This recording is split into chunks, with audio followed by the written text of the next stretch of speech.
What microphone do I speak into? This one? Yeah? Hello, my name's Helmut Chockamola, that's me there, yeah? Some idiot gave me my own travel show. What's that?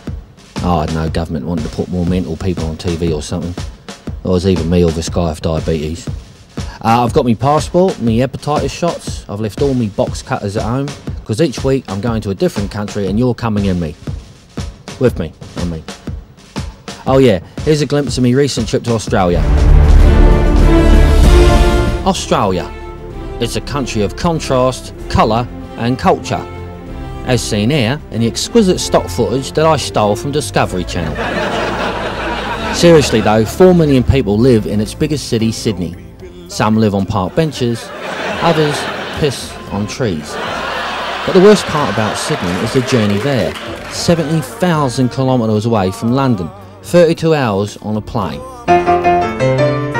Once you've arrived at Sydney Airport and the blood has made its way back into your arse, you have 3 choices of getting into the city. You can share a 25-minute bus ride with the elderly and homeless, while a $30 taxi fare guarantees you one thing: stimulating conversation. What about them koalas then? They're quite furry in it.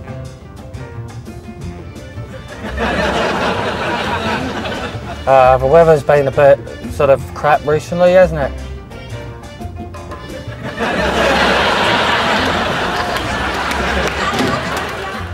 Today I'm opting for transportation utilised by businessmen and pickpockets, the Tube, where a $13 ticket will get me the Circular Quay, where apparently a rather emotional vista awaits most first-time visitors. Can't wait. I'm so excited I can barely sit still. I think it's the excitement only a free man can feel.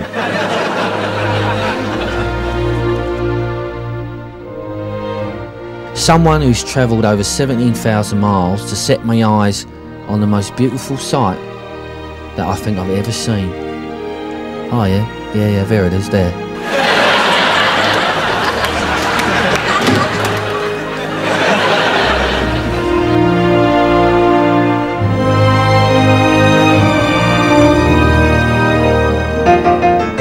To peel back the layers of any city, pack your walking shoes and take to the streets. Strolling through the eastern suburbs, you'll notice the past influence of the British Empire. For example, this cathedral is an exact replica of Westminster Abbey. And this station is named after the Wynyard village in the north of England. And this pub here, the Three Wise Monkeys, is named after the all-girl pop group, the Sugar Babes. And this hill was named after iconic 70s comedian Benny Hill. Even some of the street names have a distinctly camp British charm.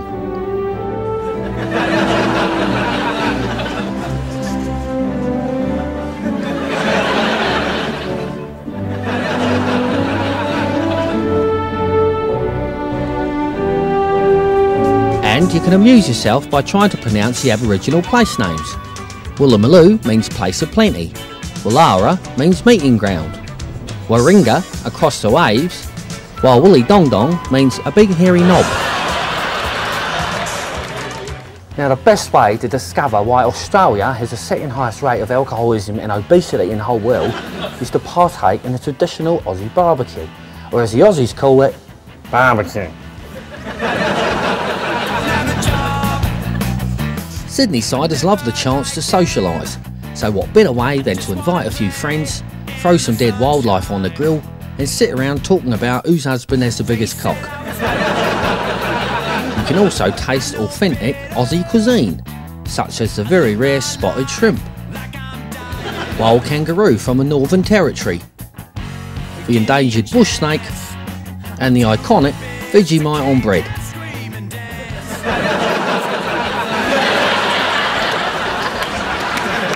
Barbecue gives you a chance to break down any social barriers, whatever the language.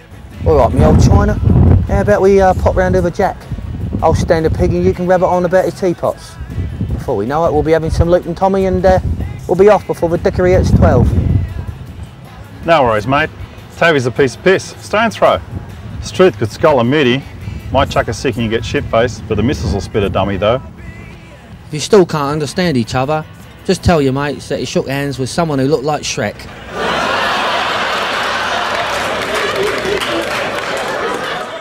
Dear Mum and Dad, I'm writing this postcard after being in Sydney for a week now. The other day I had a walk through the city to reflect on my journey thus far, and I tell you what, I can't figure out their parking signs, well confusing. And another thing, I can't seem to find any statues either, don't know where they hide them. And is it me, or are there a lot of Chinaland people living here? But just when I started to get a little bit bored of the touristy rubbish, it suddenly occurred to me I should try to be an actor at NIDA. NIDA is the National Institute of Dramatic Art, just a few minutes bus ride out of town. This institution has been the breeding ground for some of the world's most illustrious actors, such as Mel Gibson, Judy Davis and Geoffrey Rush. I enrolled to see if acting was in me blood. Leave all your inhibitions at the door and get ready to turn on your acting switches. The first thing I'll need you to do is to make a semicircle around me. That's it. Right. Now, whether you want to be Russell Crowe, Nicole Kidman or even Hugo Weaving, the important thing to remember is that acting is about inner strength, even if you are throwing around a phone or two. So let's release all those tight joints, all right? Acting is about energy. We need energy to act. So we're going to be trees blowing in the wind. Blowing in the wind. From right to left.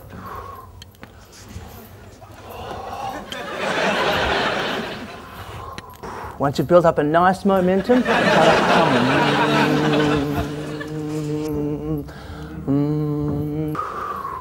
All right, we need to blow, we need to really blow. We need to move with our bodies and really release those, just try to keep your feet moving and bend down.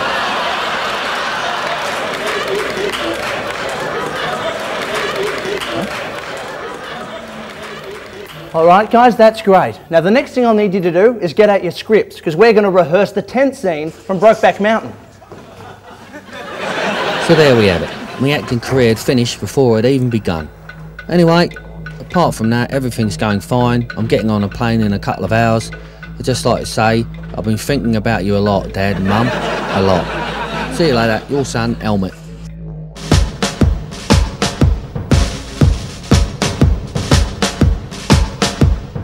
If your food budget's a little bit tight, here's a piece of advice. Wait till the end of the day to buy your takeaway food. Why?